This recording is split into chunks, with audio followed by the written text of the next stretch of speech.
What has your child's school done that made you so mad you went in and read the riot act of the teacher or principal? 1. My 9-year-old daughter came home with her coat on and said taking it off would hurt. She had fallen during a roller skating field trip and hurt her arm. Despite repeatedly telling her teacher she needed medical attention, the teacher brushed it off and later forced her to square dance, letting kids pull on her arm. When I tapped her fingers lightly, she screamed in pain.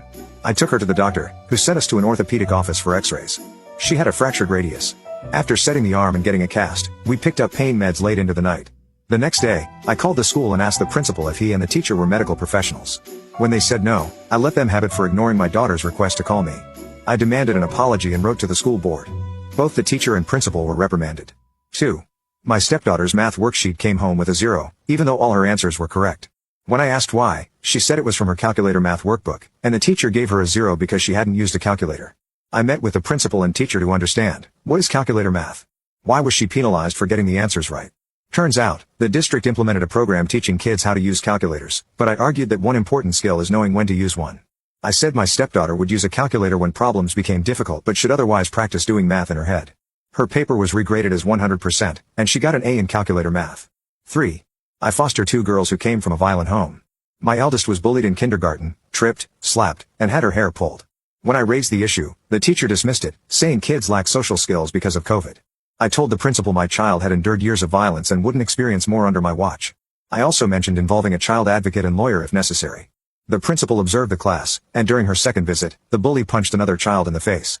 He was removed from the classroom and didn't return. 4. My son was accused of writing profanity on a bathroom wall. When I arrived, he was in tears and mouthed, "I didn't do it." The graffiti said, "Go fuck yourselves," written neatly and high on the wall. My son's terrible handwriting and short stature made it clear he couldn't have done it. Even his teacher admitted she suspected another student. The school said my son confessed, which I later learned was because they told him he could go home if he admitted it. I was furious and had my wife, a lawyer, write a letter. The school apologized, and I taught my son never to confess to something he didn't do. 5. In the 1980s, my son's teacher yanked his desk back so hard it bruised his ribs. After confirming the injury at the ER, I confronted the teacher and assistant principal. They acted like it was no big deal. When the teacher said, "I never laid a hand on him," I replied, "Let's go to the parking lot.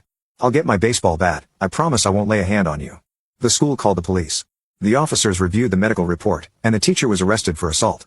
He lost his license. 6. My daughter had surgery to fix a broken finger, but her gym teacher made her play volleyball.